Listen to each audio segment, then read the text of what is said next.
programa El Encuentro, donde salimos al encuentro de un Dios todopoderoso, un Dios trino, Padre, Hijo y Espíritu Santo, un Dios de amor, un Dios de bondad, un Dios bueno, un Dios de misericordia, un Dios que salva, un Dios que sana, un Dios que liberta, un Dios sobrenatural. La semana pasada comenzamos el estudio del capítulo 4 de Segunda de Reyes, lo que podemos titular Un profeta y 5 milagros.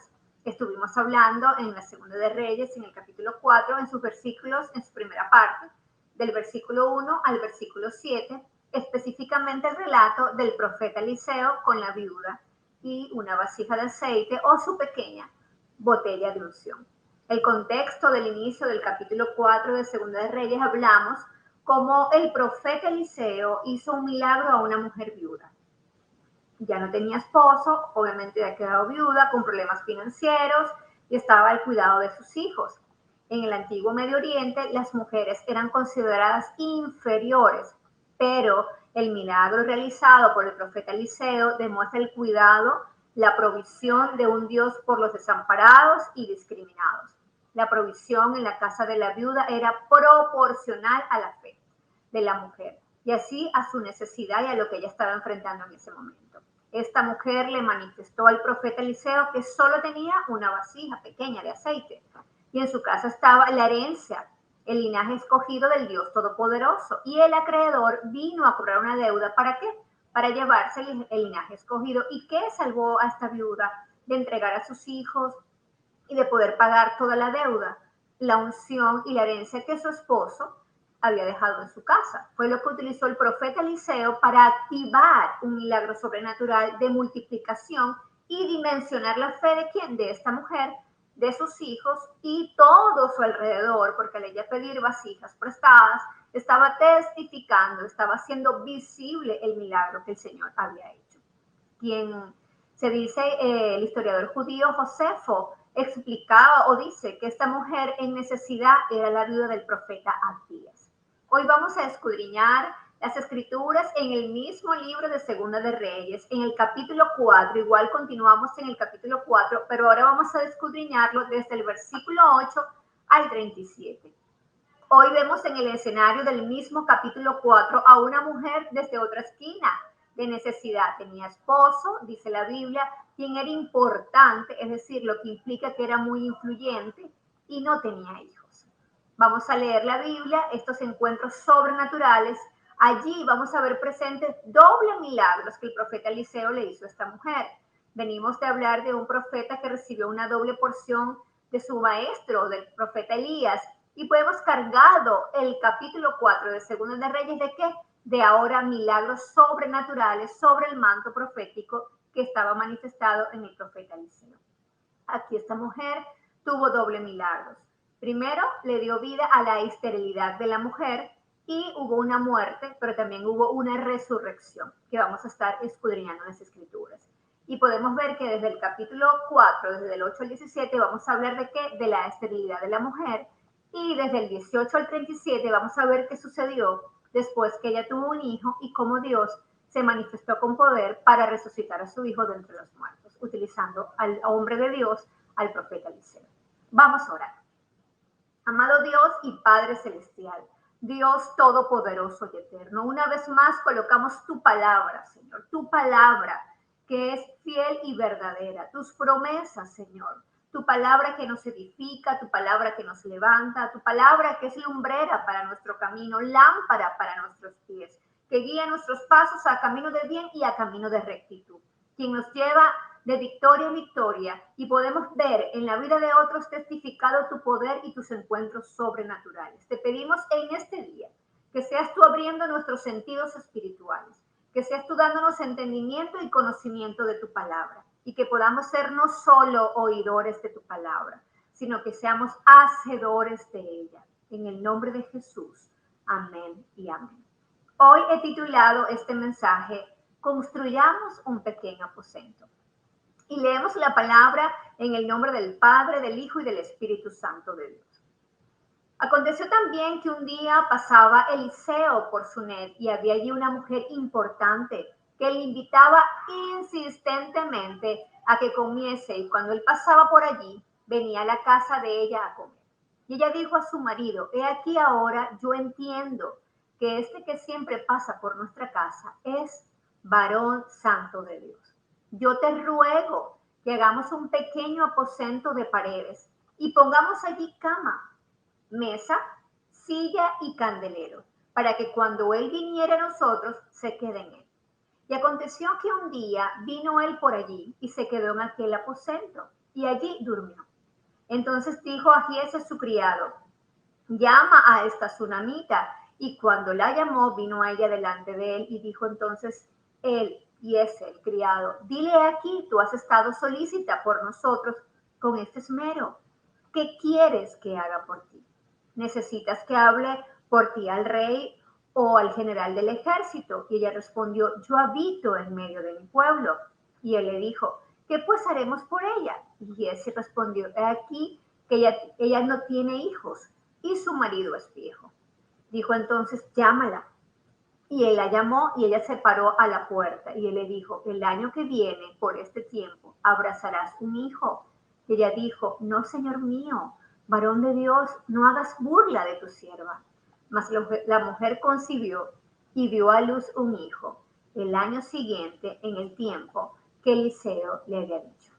Entonces aquí vemos que desde el versículo 8 al 9 vemos a una mujer que veía pasar a un profeta por su casa y dice la Biblia que eso sucedió en un lugar que se llamaba Sunet, por esto a esta mujer le vamos a llamar la Sunamita, y allí había una mujer importante que le invitaba insistentemente y ella discernió que él era un varón santo de Dios. En este magnífico relato de la Sunamita se sitúa un día oscuro en la historia de Israel. El rey de Israel hacía lo malo ante los ojos de Dios, ante los ojos de Jehová. Los ídolos establecidos por Jeroboam lo podemos ver en el capítulo 3 del mismo libro de Segunda de Reyes. Todavía eran adorados por el pueblo. La nación moralmente decadente y avanzaba hacia un juicio.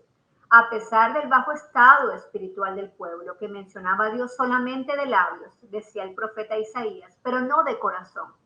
Él obra en manera soberana y de gracia mediante su siervo el profeta Eliseo en esos tiempos. Se había reservado un remanente y lo manifiesta la Sunamita en su luminoso ejemplo. Se nos presenta como una mujer importante, pero también se nos demuestra una mujer humilde que con su fe en Dios se manifestaba por su hospitalidad con un siervo, o sea, respetaba a los siervos de Dios y ella tuvo por ese hospitalidad una recompensa de Dios por haber hecho buenas obras sobre un siervo de Dios. En este pasaje vemos el poder de la generosidad desde un principio bíblico. Es más que un principio bíblico, es la base, un cimiento donde Dios siempre ha sido un dador alegre y al cual por misericordia y bondad Él entrega todo lo que representa a Él a nosotros como hijos suyos. La generosidad de estar o compartir con los demás sin recibir nada a cambio. La generosidad en la Biblia habla sobre la dedicación, el esmero de cómo podemos hacer las cosas por otros. Aquellos que son generosos, dice Proverbios 22:9, serán bendecidos. Y aquellos que dan serán bendecidos. El alma generosa será ¿qué? Prosperada. Y el que saciare, que dice la Biblia, él también será saciado. La palabra hebrea nadim, que se traduce generoso, pero el generoso pensará que solo generosidades. Y por generosidades será exaltado lo que estaba pasando en la casa de la Sunamita. E incluso los dones no tangibles de la sabiduría estaban siendo entregados en esa casa. Somos mayordomos y administradores de la gloria de Dios. Eso era el profeta Eliseo para ese tiempo, para Israel y para todos los que lo conocían.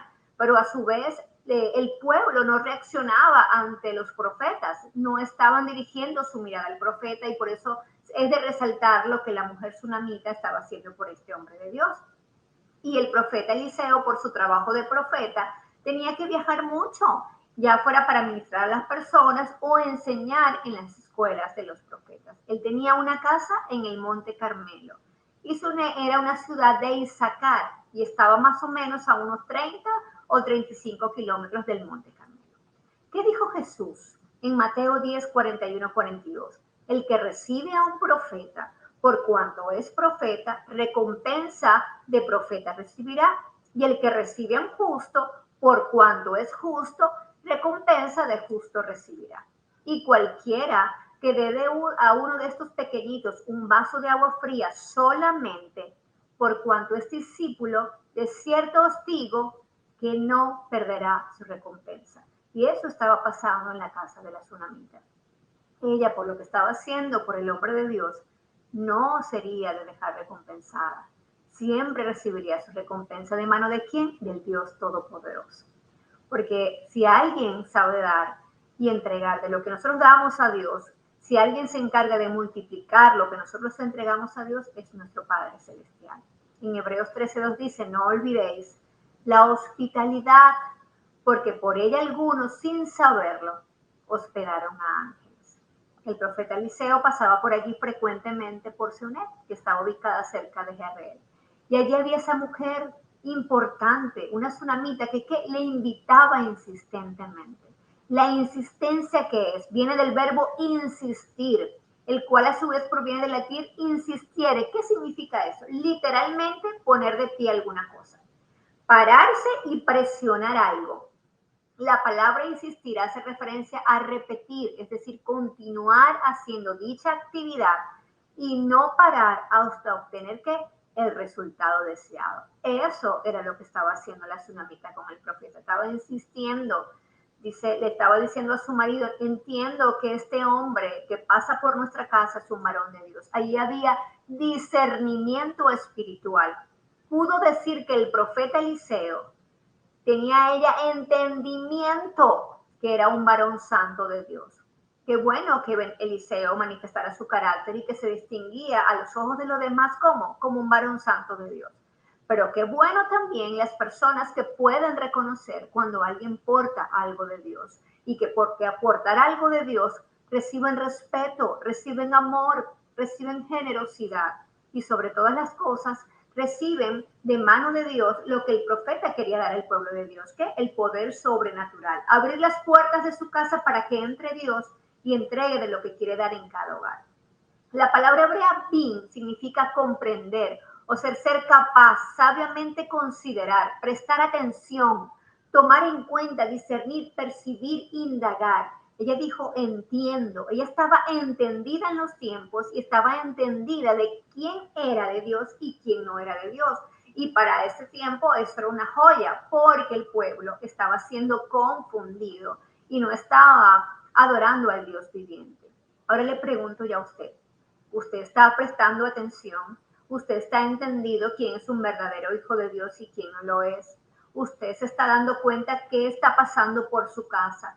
Cuando Dios le está tocando a su puerta, usted le está, después que vea esa circunstancia de Dios pasando por su casa, Dios tocándole a su puerta, usted le está haciendo un llamado a su familia, le está haciendo un llamado a su esposo, le está haciendo un llamado a sus hijos para construir un aposento para que el Dios viviente more allí en su casa y pase las veces que él desea pasar, pueda entrar y quedarse a dormir en su casa. Usted está siendo entendido, está escuchando a Dios en cada instante, en cada circunstancia que le está hablando. Ella estaba siendo entendida en los tiempos.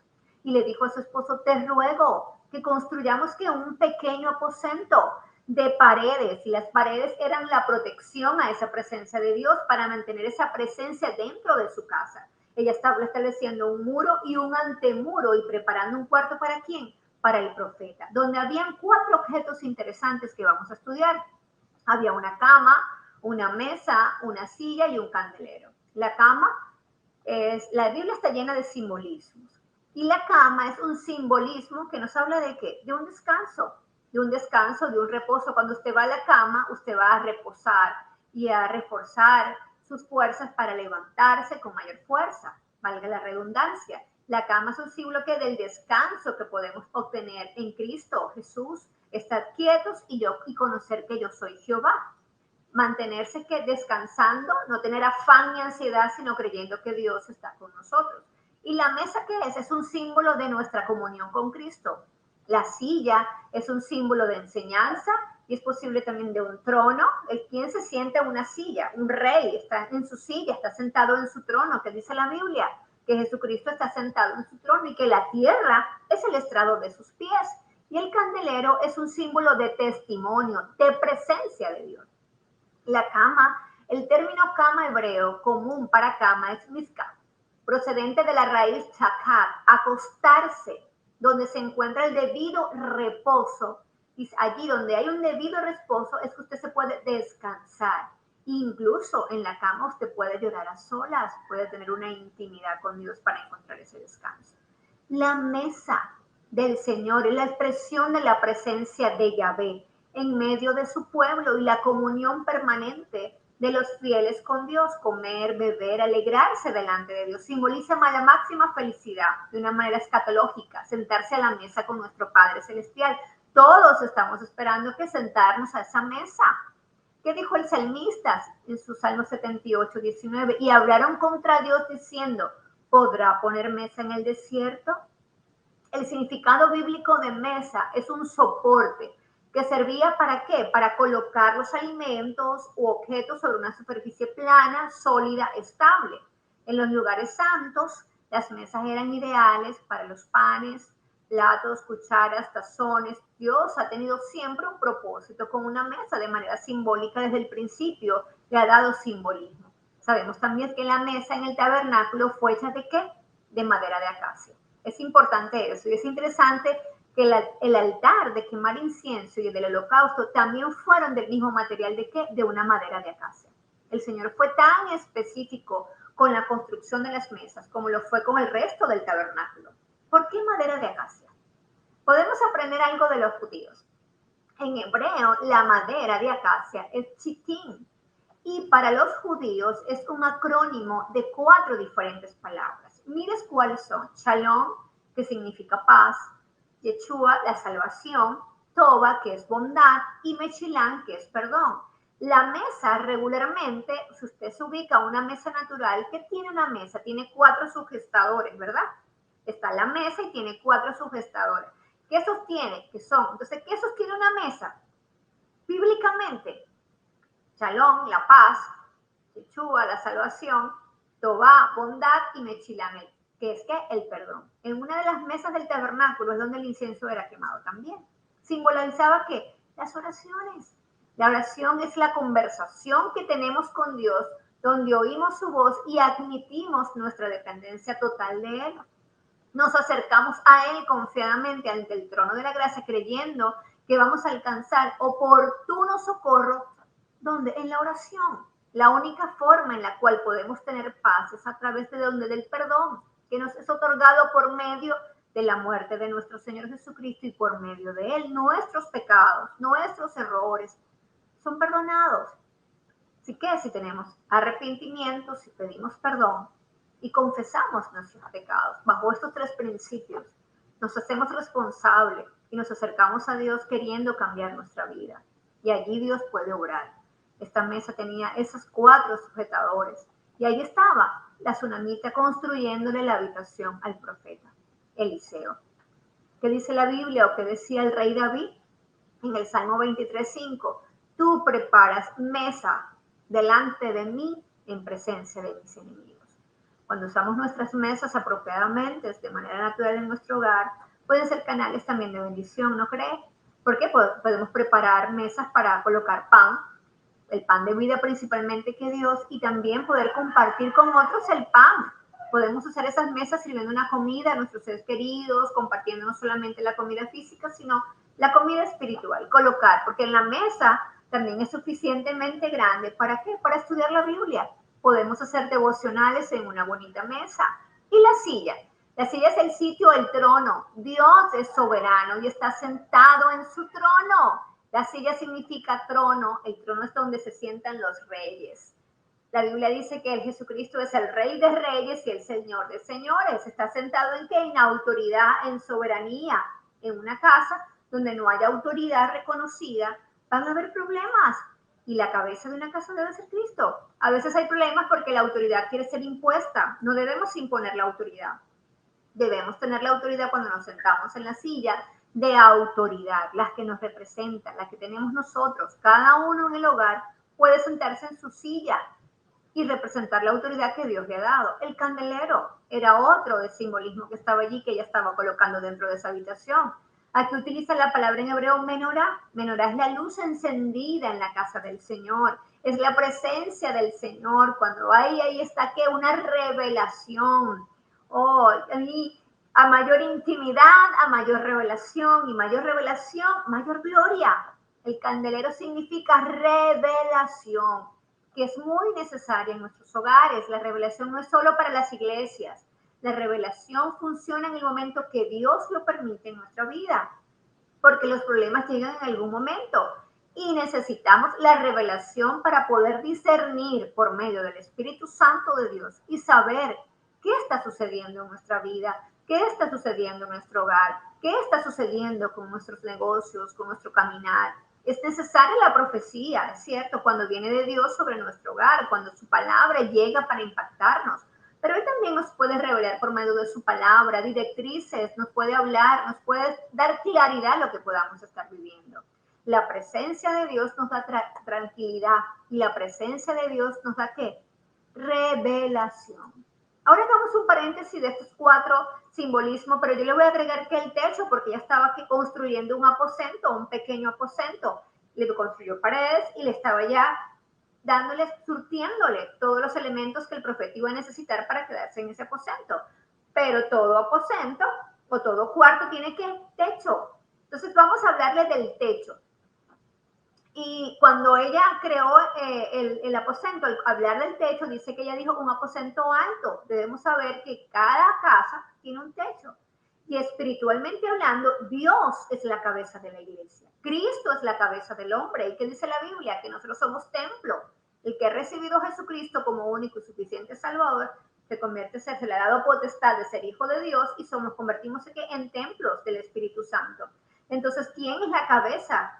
¿Quién es tu cabeza? Cristo. Él es la cabeza de la iglesia. Él es el que nos da autoridad. Y el hombre es la cabeza de su casa. Entonces, siempre cuando mantenemos lo que es el techo, hablamos desde la cabeza y puede bajar como la barba de Aarón, la autoridad, estamos en orden. Pero la mujer en una casa es el vientre, es el poder de la mujer, ahí está el vientre. El vientre de la mujer es el que debe traer esa presencia en su casa. Las mujeres estamos llamadas a construir un aposento para nuestra familia, donde Cristo es la cabeza, luego el sacerdote del hogar es el esposo y los hijos y todos los miembros de la familia en comunión, en coinonía y en acuerdo. Y si usted no está casada, usted también puede, Cristo será su esposo y será la cabeza de su hogar y la de sus hijos, como le pasó a quién, a la viuda. Con sus hijos, Dios siempre también llegó a dar paternidad, porque aquí estamos hablando de una mujer desde otra esquina. Ella tenía esposo, lo que no tenía era hijos. Y Cantares, ¿qué dice de la mujer? Tu ombligo como una taza redonda, que no le falta bebida, y tu vientre como un montón de trigo cercado de lirios. ¿Qué está diciendo? El vientre es como un campo de trigo de lirios, el vientre de la mujer. Debemos ser un campo fértil para parir espiritualmente. La mujer pare naturalmente, pero el primer vientre que Dios le da a la mujer es un vientre espiritual para construir un aposento en su casa y rogarle a su esposo que le permita construir ese templo, ese aposento que representa el templo de Dios en su casa, y que le permita, que ha discernido que hay hombres y mujeres de Dios usados que lleguen a su casa a bendecirlos. Y no solo para quedarse a dormir o una necesidad natural, no. Invitar a alguien a su casa para que ore por usted, para que pueda explicarle la palabra, si usted necesita ser enseñado, o ahora está en las tecnologías, como usted desee, pero que usted pueda invitar a Dios de cualquier dimensión, desde cualquier esquina que usted lo quiera hacer, para poder abrir las puertas de su casa a la presencia de Dios específicamente. Porque regularmente pensamos en lo natural, lo que podemos darle a alguien en lo natural. Pero no, aunque la mujer le estaba construyendo un aposento que tiene mayor característica espiritual que natural, aunque ella pensaba que estaba dándole al profeta algo, el profeta le iba a dar una recompensa muchísimo mayor de parte de Dios a ella. Y mire cómo seguimos en los versículos 11, 12 y 13. Y aconteció que un día vino él por allí y se quedó en aquel aposento, ya estaba construido, y allí durmió. Entonces dijo Giezi a su criado, llama a esta sunamita. Y cuando la llamó, vino allá delante de él. Dijo él entonces a Giezi, dile, he aquí tú has estado solícita por nosotros, ¿con qué? Con este esmero. Qué bonita palabra. Lo hizo con esmero, lo hizo con excelencia, lo hizo con amor. ¿Qué quieres que haga por ti? Le hicieron la pregunta. ¿Qué necesitas que hable por ti? ¿Al rey o al general del ejército? Y mire qué linda respuesta dio la tsunamita. Ella respondió, yo habito en medio de mi pueblo. Y él dijo, ¿qué pues haremos por ella? Y Giezi respondió, el criado del profeta Eliseo, he aquí que ella no tiene hijos y su marido es viejo. Habían dos condiciones que él estaba exaltando como imposibilidad, estaba estableciendo lo imposible para el hombre, pero le estaba abriendo la puerta a la posibilidad de Dios. Dijo entonces, llámala. Y él la llamó y ella se paró a la puerta y él le dijo, el año que viene, le dio que una promesa. Por este tiempo le habló de la temporada. Abrazarás un hijo. Le habló de la bendición y ella dijo, no, Señor mío, varón Dios, no hagas burla de tu sierva. Es decir, que para ese momento la tsunamita no tenía dimensionada su fe para creer que Dios podía hacer algo tan imposible. Ella estaba sustentada en la fe del profeta y el profeta le estaba a ella abriendo la dimensión de la fe para que viera un obrar sobrenatural de Dios. Y qué bonito lo que vamos a ver adelante. Y dice, que dice la Biblia que la mujer concibió, se cumplió la promesa y dio a luz un hijo al año siguiente en el tiempo que Eliseo le había dicho. Los tiempos que Dios le había dado a la mujer se cumplieron totalmente. Entonces la respuesta de la tsunamita fue muy bonita. En otras palabras, soy feliz con lo que tengo. O sea, yo soy feliz entre mi pueblo. No quiero ir ante los reyes, no quiero que me hagas. Había otra necesidad. También por eso es importante nosotros saber mostrarle nuestra verdadera necesidad a Dios, para que Él obre desde la esquina, porque la Biblia dice que Él concede el anhelo del corazón del hombre. Él es un Dios que da regalos maravillosos a sus hijos. Entonces, qué bonito cuando ella respondió, yo no quiero que tú me presentes a los reyes ni a los generales, yo soy feliz con lo que tengo y yo habito con mi pueblo. Entonces, el primer milagro para la tsunamita fue un regalo de Dios, ¿de qué? De recompensa. Se abrió la puerta a la dimensión de la fe, le dijo, ¿qué quieres que haga por ti? Por medio de la boca del profeta Eliseo. Allí ya estaba la recompensa de lo que ya ella había hecho. Y lo que ella pidiera a Dios, Dios se lo iba a dar. Aunque ella no lo hizo por una recompensa, porque fíjese que ella no le estaba pidiendo nada. Mire cómo la Biblia dice que el profeta le dijo, llámala. O sea, ella no estaba solicitándole, él la mandó a llamar. Muchas veces Dios, en nuestros servicios, en lo que hacemos para Dios, o en lo que hacemos en la vida, o en lo que hacemos para otros, Dios nos manda a llamar para darnos recompensa. Porque nada de lo que nosotros sembramos vamos a dejar de recoger. Dios nos entregará a cada uno de nosotros, no solo en el cielo la mayor recompensa, sino aún en la tierra vamos a recibir de lo que hemos sembrado. Y fue un milagro para ella inesperado. Ella entregó todo sin pedir nada a cambio, pero el que le da a Dios, al Dios Todopoderoso, no se queda sin recompensa. Recuerde esa palabra. El que le da a Dios, el Todopoderoso, al Dios de Abraham, Isaac y Jacob, a nuestro Dios altísimo, a ese Dios eterno, no se quedará sin recompensa, ni en el cielo ni en la tierra. Ella era una mujer que conocía a Dios, pero no conocía la dimensión de ese Dios sobrenatural en su casa. Y Dios fue glorificado con un milagro sobre ella. Y vemos que ella era fiel y verdadera y no había obtenido de mano de Dios algo sobrenatural. Ella estaba actuando bajo la fe en Dios, pero ahora estaba no solo creyendo en Dios, sino que estaba palpando la bendición y el poder sobrenatural de Dios. Muchas veces, por mucho tiempo, nosotros creemos en Dios sin ver absolutamente nada de un milagro. Lo creemos por fe y esa es una esquina bonita y correcta, porque no nos acercamos a Dios por lo que Él nos va a entregar. Nos acercamos a Dios por lo que Él es, por lo que Él es, por lo que Él representa para nosotros, por su esencia, por su amor, porque ya Él dio todo por nosotros. Pero le aseguro que Dios tiene sus recursos para acercarnos a Él y darnos su recompensa. Los recursos de Eliseo que le ofreció a ella los reyes y capitanes del mundo, realmente no estaba en contacto con la necesidad directa de ella. Ella misma apeló a Dios y dijo, bueno, yo no quiero estar con esas necesidades ni quiero esperar a que me abracen esas necesidades, sino yo tengo una necesidad mayor que solo Dios conocía en lo más profundo de su corazón y que sabía que la podía hacer feliz, y era que ella quería ser madre. Ella tuvo que aprender, llegó el momento de la tsunamita, porque siempre llega un instante y un de repente de Dios. Llegó el momento de la tsunamita, como la mujer de Abraham, Sara, que aprendió en otro tiempo, Elizabeth, la esposa de Zacarías, que lo aprendió más tarde, y así. Ana también lo aprendió, Rebeca también lo aprendió, Raquel también lo aprendió.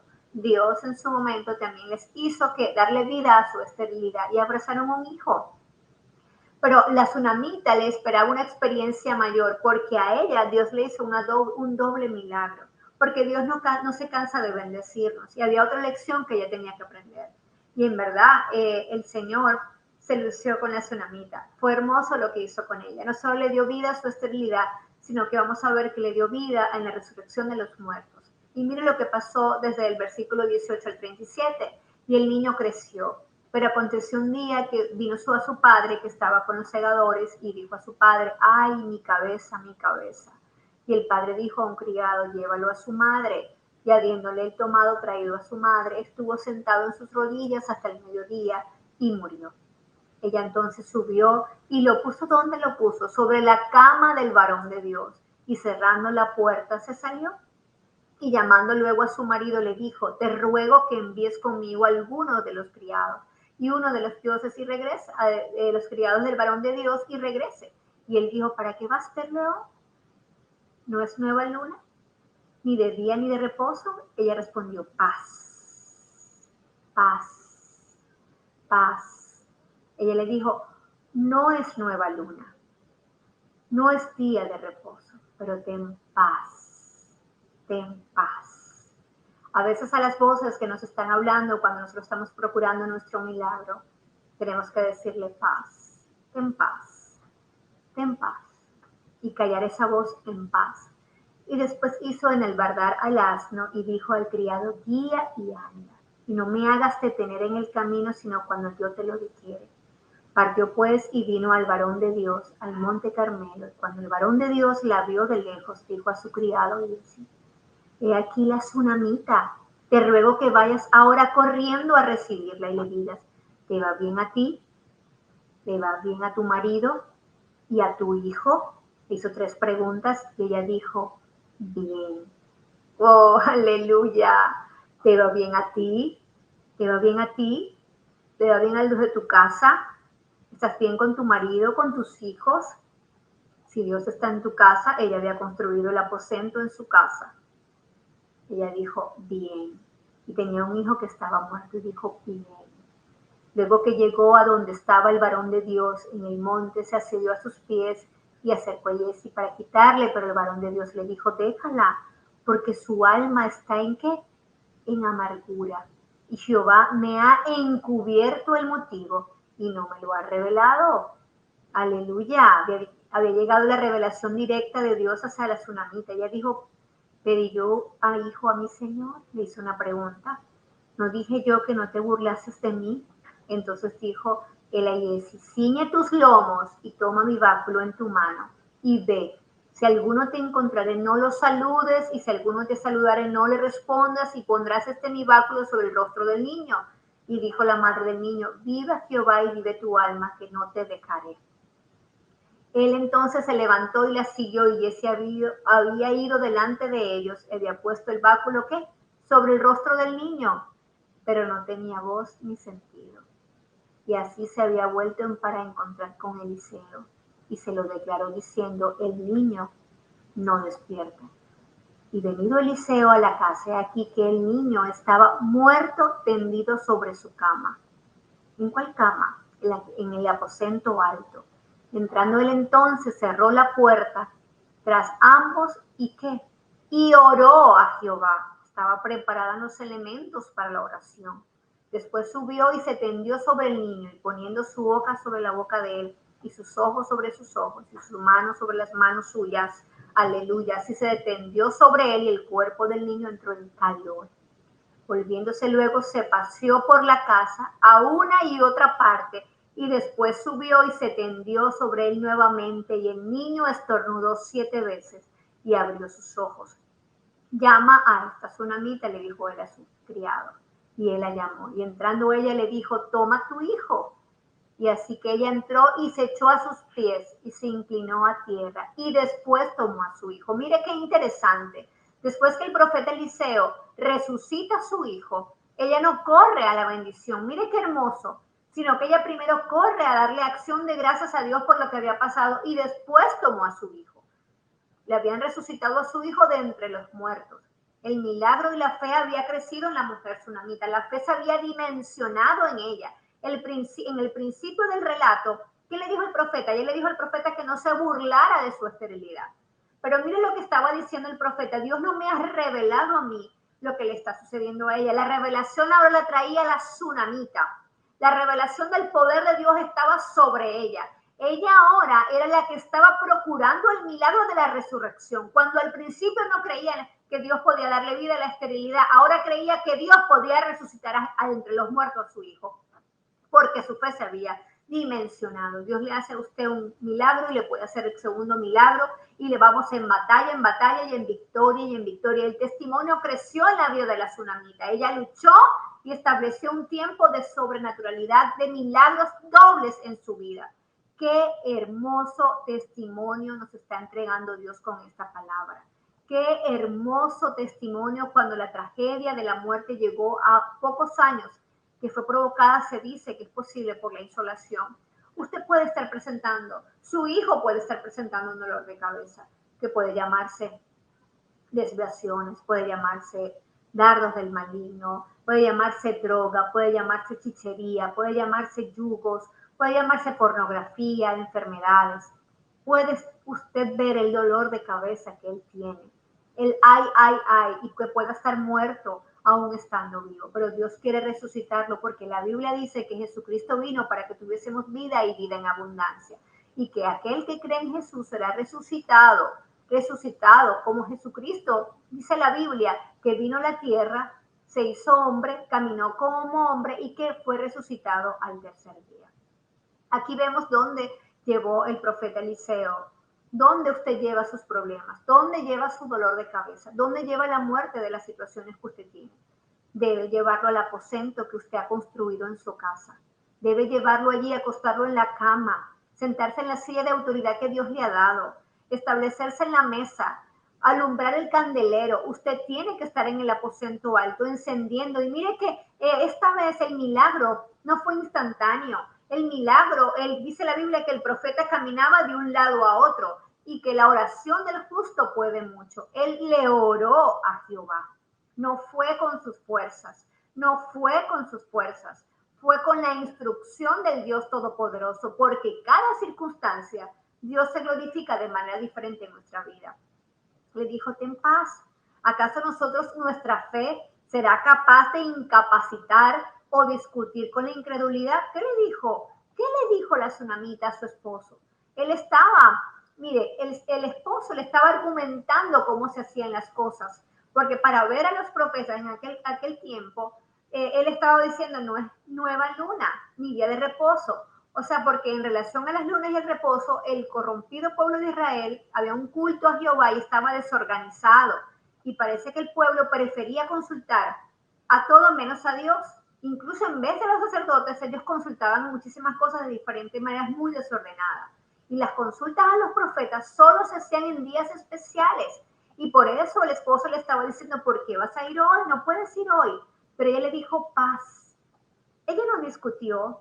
Ella simplemente, a toda incredulidad, ella le dijo, paz. Yo sé con quién voy a conversar. Yo he construido un aposento y esa presencia me va a devolver lo que Dios me había dado, porque yo creo que todo está bien.